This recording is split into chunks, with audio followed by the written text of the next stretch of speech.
אל תקרא הליכות אלא הלכות. Chazak ou Baruch Avotai Besorot Tovot. On est le 21 dans le mois de Kislev. On est dans la semaine de Hanouka et on commence tous à se préparer. Il y en a qui ont sorti la Hanoukia depuis Rosh Chodesh Kislev, c'est bien. Si vous ne l'avez pas fait, il faut déjà commencer à se préparer, prévoir les bougies, mais surtout prévoir, parce qu'on va parler beaucoup jusqu'à Hanouka, ces petites demi-heures magiques devant les bougies, qu'elle peut nous donner beaucoup de choses. Il y a quelques années, j'ai raconté l'histoire avec un rabbin que je connais bien. Il était en Amérique il y a quelques années pour faire justement une conférence. Quelqu'un l'a invité chez lui, une personne très importante en Amérique.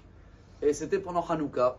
Et quand il est arrivé, c'était la période où Hanouka tombait avec l'autre fête. Et quand il rentre, il voit qu'il y a la Hanoukia dans la fenêtre.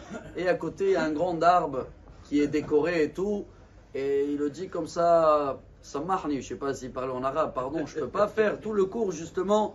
C'est pour raconter que les Grecs, qu'est-ce qu'ils ont essayé de nous faire? Les Grecs, ils veulent qu'en faire, on dit en hébreu, gam vegam. C'est quoi gam vegam?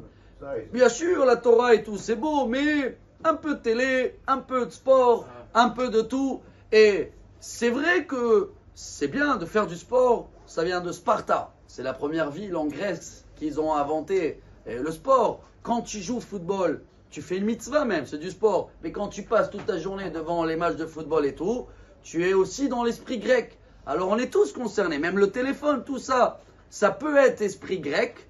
Mais vous allez me dire, on peut l'utiliser aussi pour le Kodesh. C'est vrai.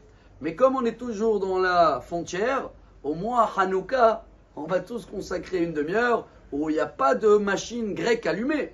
Ni télé, ni téléphone, ni machin. Et on est là devant les bougies.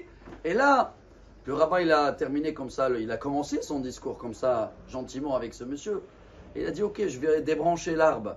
Il y avait une panne d'électricité. Et d'un coup, il y avait le noir dans tout, je ne sais pas ce qu'il y avait là-bas.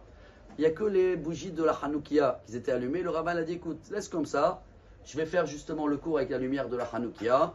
Et dans la minute qui nous reste, on va partager un message, ce qu'il lui, il a partagé dans le cours. C'est la paracha de cette semaine.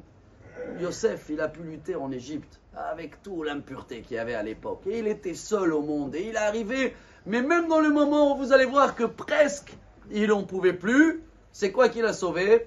Rachid amène ça, c'est dans le Talmud Sota, page 36. À la fin, dernière minute, la femme de Potiphar, elle a attrapé Yosef presque par force. Et il a vu dans la fenêtre, Diukano chez la vive, l'image de son père. Il y en a des commentaires qui disent qu'il y avait là-bas justement des bougies. Et il a vu dans la fenêtre ces flammes-là. Et là, il a eu l'image de son père, son grand-père Yitzhak, son arrière-grand-père Abraham.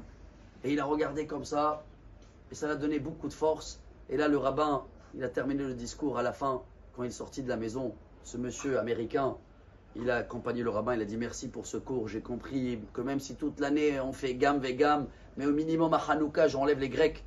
Et le rabbin, il se retourne comme ça, il le dit, en tous les cas, merci pour l'accueil. Et sache, comme ça, l'Américain, il le dit, sache que mon arrière-grand-père était un très grand rabbin en Pologne. Et le rabbin, il le regarde comme ça, il le dit, tu es fier de lui? Il a dit oui, je suis très fier de lui. Alors il a regardé bien dans les yeux, il a dit, fais en sorte que lui aussi soit fier de toi. Bonne journée. Amar Rabbi Elazar, Amar Rabbi